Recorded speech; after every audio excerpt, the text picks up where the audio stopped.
34장 29절에서 33절 말씀을 통해서 소중한 여호와의 말씀이라는 제목으로 함께 말씀을 나누고자 합니다. 요즘에 길을 지나다 보면은 택배를 하시는 분들 또는 운전을 하시는 분들, 이런 분들을 좀 자꾸 눈여겨보게 돼요. 왜 자꾸 그렇게 보게 됐나 이러고 가만히 기도하고 묵상해 보니까 이렇게 날씨가 지금 엄청 추워졌잖아요. 추워졌는데 정말 휴일도 없고, 그리고 오히려 사람은 줄고, 그리고 사람들이 외출을 못하니까 택배를 그렇게 많이 시켜요. 그러니까 추운 겨울날 운전을 하고, 그리고 굉장히 힘든 상황 속에서 운전하고, 그리고 밤새 택배하시는 그런 분들의 모습을 보면은 참 뭔가 가슴이 뭉클하고, 그리고 그분들을 위해서 기도가 많이 되어집니다. 또 하나는 그렇게 보면서 그렇게 힘들 때 과연 저분들이 무엇을 의지할까 이렇게 생각이 들더라고요. 저는 이제 이렇게 힘들고 어려울 때 되면은 하나님의 말씀이 그렇게 의지가 돼요. 그리고 많은 분들이 또 어떤 것을 의지하냐 그러면은 하나님의 말씀을 의지한다고 하는 분들이 굉장히 많죠. 우리 그리스도인들이 바로 하나님의 백성이니까 그런 것이겠죠. 그럴 때 어떤 말씀이 은혜가 되세요? 하고 물어보면은 사람들마다 다 달라요. 그러니까 성경은 66권으로 굉장히 두꺼운데 그 속에서 자신이 정말 하나님과 만나고 그리고 연결이 되는 그 말씀들이 사람마다 굉장히 많이 다른 거예요. 뭐 대표적으로 굉장히 많은 우리 그리스도인들이 알고 있는 말씀 중에서 많이 힘이 된다고 하는 말씀 중에 이런 말씀 있죠. 예레미야 33장 3절 말씀에서 넌 내게 부르짖으라 내가 내게 응답하겠고 내가 알지 못하고 크고 은밀한 일을 내가 이루리라. 이렇게 하는 그러한 용기가 되는 말씀.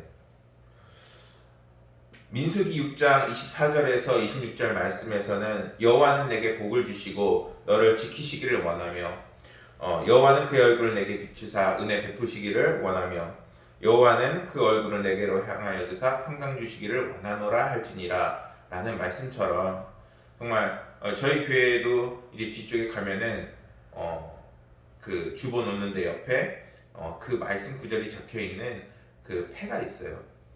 그런 것처럼 우리가 삶을 살아갈 때 정말 힘들고 어려울 때 힘과 용기가 되고 또한 그것을 붙잡고 살아나가는 정말 나에게 주신 하나님의 언약의 말씀, 그러한 것들이 분명히 있지 않습니까?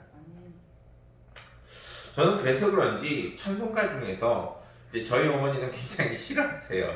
싫어하시는데 저는 이 찬양이 너무 좋아요. 199장에 있는 나의 사랑하는 책. 나의 사랑하는 책 비록 헤어졌으나 어머니 무릎 위에 앉아서. 저는 부모님의 그 신앙을 따라가다 보니까 그 부모님께서 말씀을 읽을 때나 또는 기도할 때나 그런 모습을 보는 게 참 이렇게 마음을 따뜻하게 합니다. 이러한 하나님께서 주신 그 말씀이라는 생각이 들 때가 너무나도 많아요. 하나님께서 주신 언약의 말씀, 그리고 그것을 통하여 느껴지는 그런 하나님의 따뜻함, 그런 것이 우리 가운데 있을 때 정말 이 세상 속에서 힘들고 어려울 때에도 그 모든 상황들을 이겨나갈 수 있는 힘의 원동력이 되지 않나 생각이 듭니다.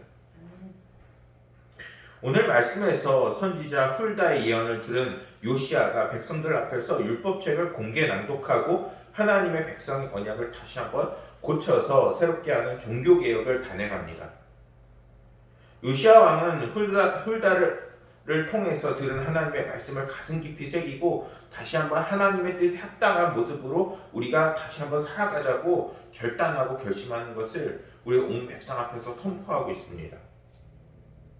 그래서 이를 위해서 오늘 말씀에서 요시아 왕이 각 가문과 지도자인 장로들을 이렇게 불러 모으는 것으로 말씀이 시작이 되고 있죠.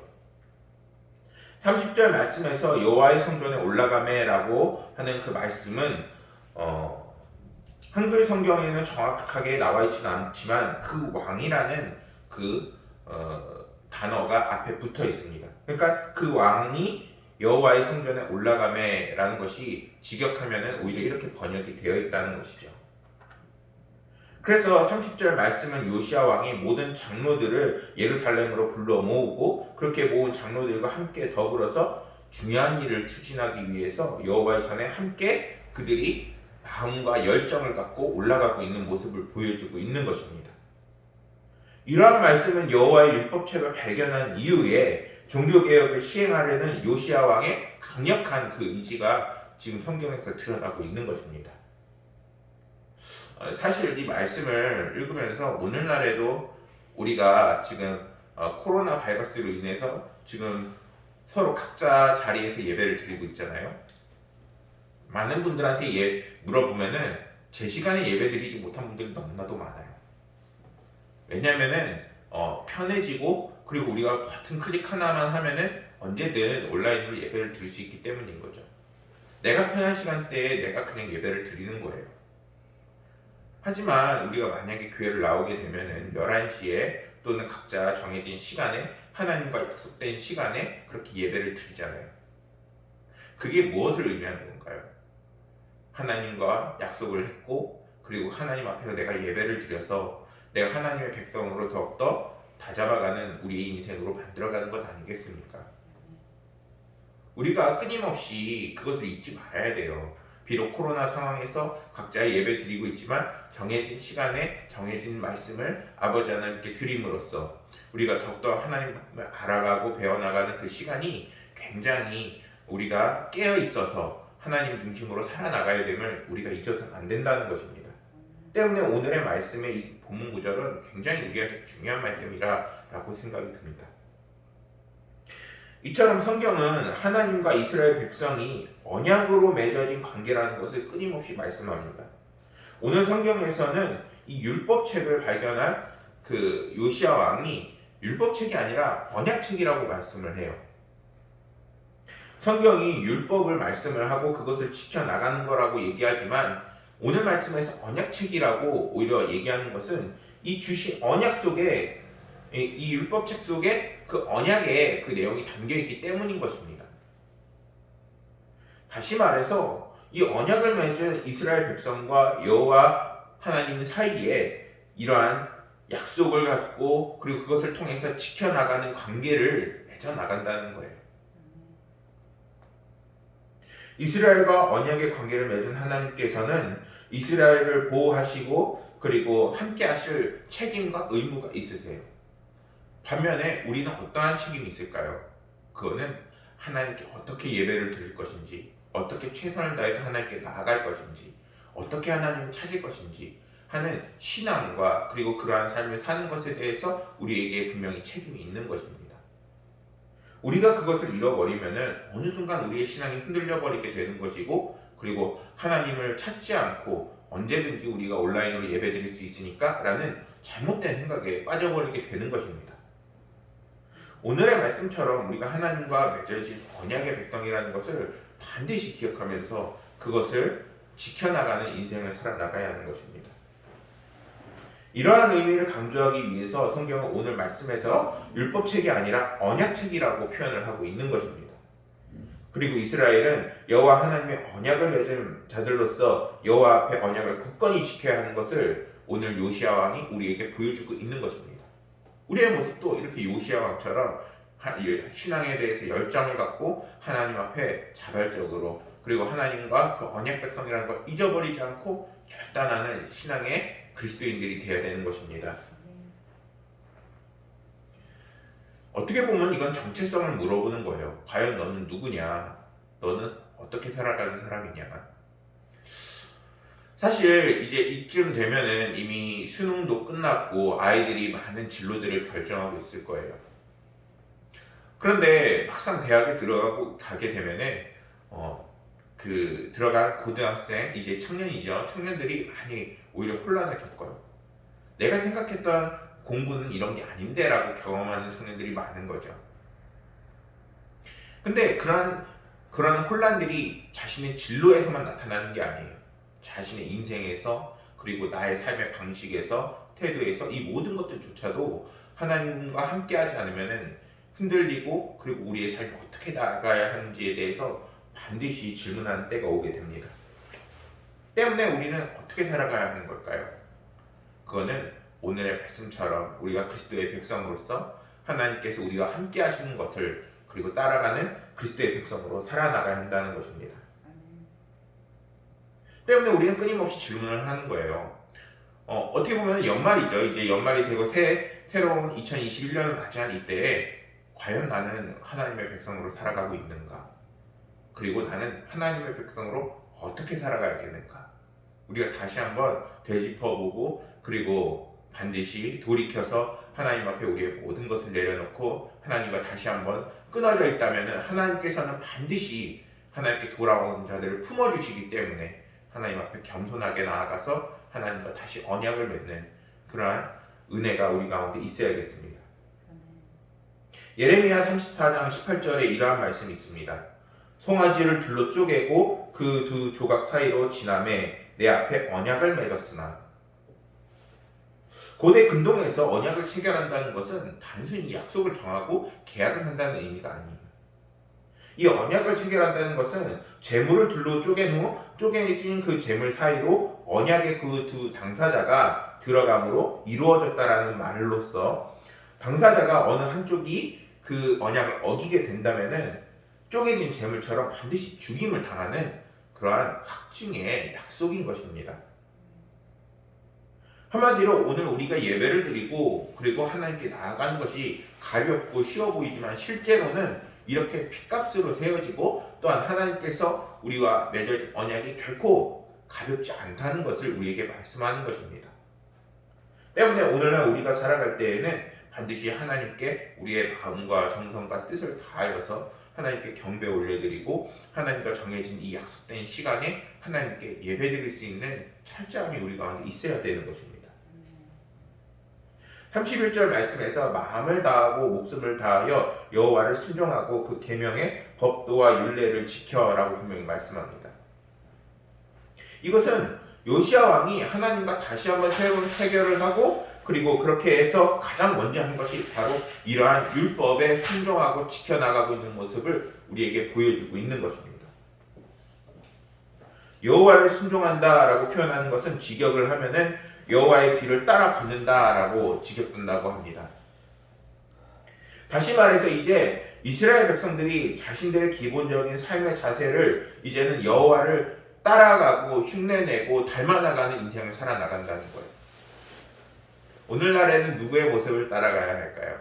물론 하나님의 모습이 우리가 따라가야 하는 근본적인 모습이지만 우리에게 믿음의 표본 그리고 모습이 되어주시는 분은 예수 그리스도시겠죠.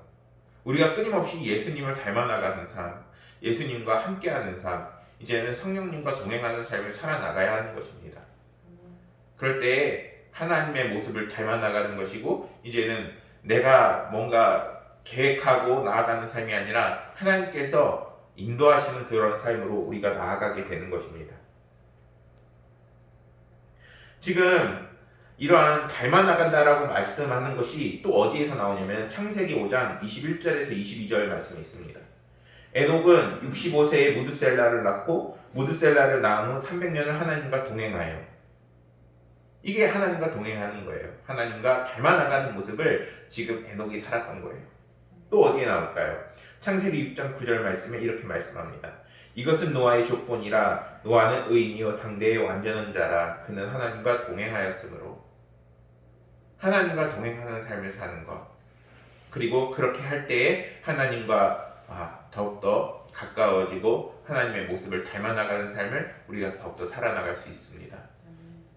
때문에 우리는 하나님의 약속의 말씀이 과연 뭐라고 말씀하시는지 그리고 그 말씀을 통해서 우리가 어떤 변화를 겪어야 되는지를 분명하게 깨닫고 그리고 그것을 지혜를 구하는 그러한 삶의 자세와 태도가 있어야 되는 것입니다. 요즘에 은혜로운 찬양 중에서 깊어진 삶을 주께라는 찬양이 굉장히 인기가 있더라고요. 가사를 보니까 이래요. 은혜로 날 보듬으시고 사랑으로 품어주셔도 내 마음 한 자락도 지키지 못하는 이 모습 부끄럽습니다. 따스한 곁을 내어주신 주님 앞에 나아갑니다.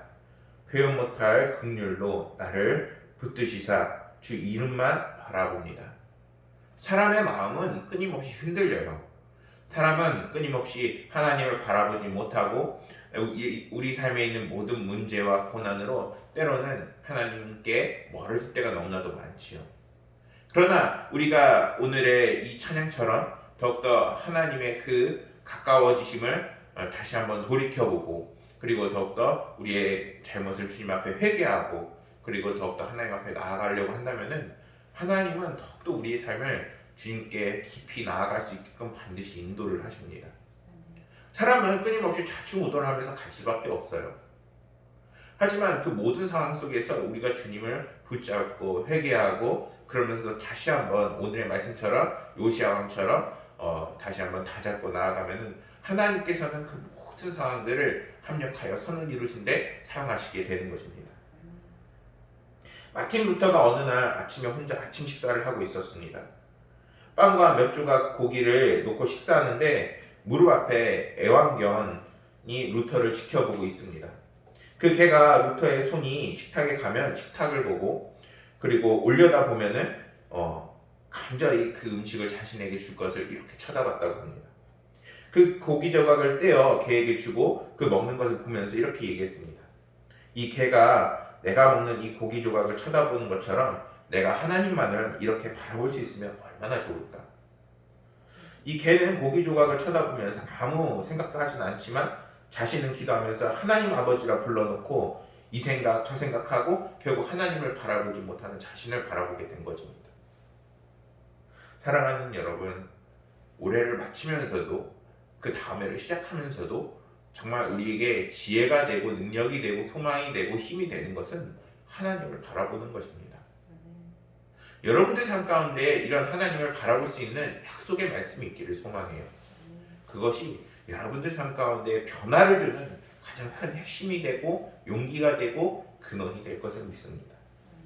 성경은 요시야 왕이 하나님의 언약을 체결하고 그것으로 백성들을 적극적으로 권면하고 독려합니다. 사실 오늘날 솔직히 이런 생각이 들어요. 정말 하나님의 말씀을 구하는 그러한 지도자가 있었으면 좋겠다. 하나님께서 어떤 사람들은 만약에 좋은 일이 생기면 은혜라 얘기하지만 우리 그리스도의 백성들은 뭔가 복되고 은혜로운 일이 생기면 반드시 하나님의 은혜라고 얘기하잖아요. 단순히 그것이 생겼다 안 생겼다가 아니라 모든 상황을 하나님의 은혜로라고 따라갈 때 하나님께서는 반드시 그 역사와 시대를 다윗을 세우시고 이끄신 것처럼 반드시 이뤄가시지 않습니까? 그것이 우리의 삶이 더욱더 부흥하고 복되게 되는 비결인데 오늘날에는 그것을 우리가 맛보지 못하고 있어요. 왜 그럴까요? 그거는 하나님의 뜻을 구하는 지도자가 없기 때문인 거예요.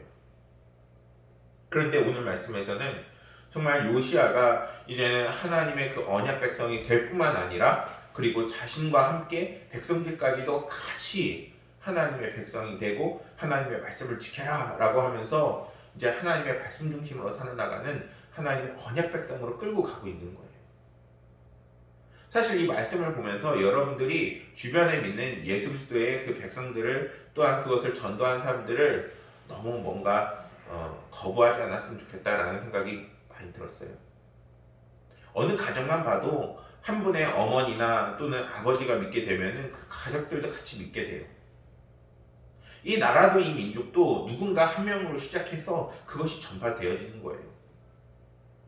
그것을 통해서 우리가 하나님의 축복의 문이 되어지고 은혜를 받게 되어지는 것이고 그것을 통하여서 더 큰 행복과 기쁨과 은혜가 우리 가운데 충만해지는 것 아니겠습니까? 우리가 이러한 하나님의 백성, 하나님의 그런 말씀을 전하는 사람들을 귀하게 여길 수 있어야 돼요. 32절 말씀에서 예루살렘 주민이 하나님 곧 그의 조상들의 하나님의 언약을 따르니라 라고 말씀해요. 그러한 복음의 전파에 이제는 사람들이 응답하는 거예요. 그리고 요시야가 살아 생전에 그 사람들이 모두 하나님을 떠나지 않고 복종하는 그러한 말씀으로 마지막을 맞이하고 있습니다. 무엇을 의미하냐면은 이 사람들이 요시야 왕이 살았을 때까지 믿음을 잘 지킨 것도 은혜요 복이지만 안타까운 점은 요시야 왕이 살았을 때까지만 하나님의 은혜 안에서 살아갔다는 거예요. 그러니까 요시야 왕 다음에 또 누군가가 하나님을 중심으로 살아가고 하나님의 백성이 되고 그들을 이끌었다면은 이들은 더 큰 은혜와 축복 속에서 살아갈 수 있었을 거라는 얘기입니다. 사랑하는 여러분, 그러한 인도함을 하는 저와 여러분들이 되기를 소망합니다. 어쩌면 사람들의 그 반대와 그리고 안 좋은 소리를 들을 수도 있어요. 아이고 그리스도인이 돼갖고 니들만 답이냐 이렇게 뭐라고 들을 수도 있어요. 그런데 우리는 오늘 말씀을 통해서 정말 우리의 복의 근원이 되시고 정말 우리에게 정말 기쁨과 은혜가 찾아오는 그 비결을 들은 거예요. 근데 그것을 우리만 갖고 있는 것이 아니라 반드시 나눌 수 있어야 하고 함께 믿음으로 통해서 하나님께서 주시는 은혜와 기쁨이 우리의 삶 가운데, 가정 가운데, 교회 가운데 그리고 이 나라 이 민족 가운데 풍성하게 넘쳐야 되기를 간절히 소망합니다. 코로나 사태로 인해서 우리의 신앙의 삶의 그 뿌리까지 흔들리는 오늘날의 상황 속에서 우리가 더욱더 겸손하게 하나님께 나아가는 인생이 되어야 되는 것입니다. 분명히 여러분들한테 주신 언약의 말씀이 있어요. 우리는 그러한 언약의 말씀들을 반드시 나의 삶에 하나님께 주신 약속의 말씀으로 가지고 살아가야 합니다. 그리고 그것을 가지고 살아나갈 때 하나님께서는 더욱더 우리의 삶의 그 신앙을 더욱더 깊이 더욱더 풍성하게 그리고 반드시 더 큰 하나님의 은혜를 받아 누릴 수 있게끔 반드시 인도하십니다. 저와 여러분들이 하나님을 향한 그 믿음과 신앙이 더욱더 성숙하고 그리고 하나님이 주신 언약을 더욱더 귀하게 여겨 하나님이 주시는 크신 은혜를 받아 누리는 저와 여러분들이 되기를 간절히 소망하겠습니다. 기도하시겠습니다. 사랑과 은혜가 풍성하신 아버지 하나님, 오늘은 하나님의 말씀을 귀하게 여기는 요시야 왕의 모습을 보았습니다. 그가 그 말씀을 온 백성에게 선포하고 자신이 결단하고 그리고 그 모든 것을 통하여서 더 크게 하나님께 쓰임받을 뿐만 아니라 아버지 하나님의 그 은혜와 복을 누리고 또한 아버지 하나님께 주시는 소망으로 살아가는 것을 보게 됩니다. 아버지 하나님, 요시야 왕은 정말 하나님께서 심판의 말씀이 왔을 때에도 아버지 하나님을 찾고 구하여서 그 심판까지 유예됐던 사람입니다. 아버지 하나님이시여, 우리가 그러한 하나님의 의지마저도 우리가 하나님께서 결심하신 것마저도 우리의 노력과 그리고 주님을 찾는 그 마음으로 아버지 하나님과 다시 한번 연결되어 아버지 하나님께서 주시는 그 신뢰가 우리 가운데 임하게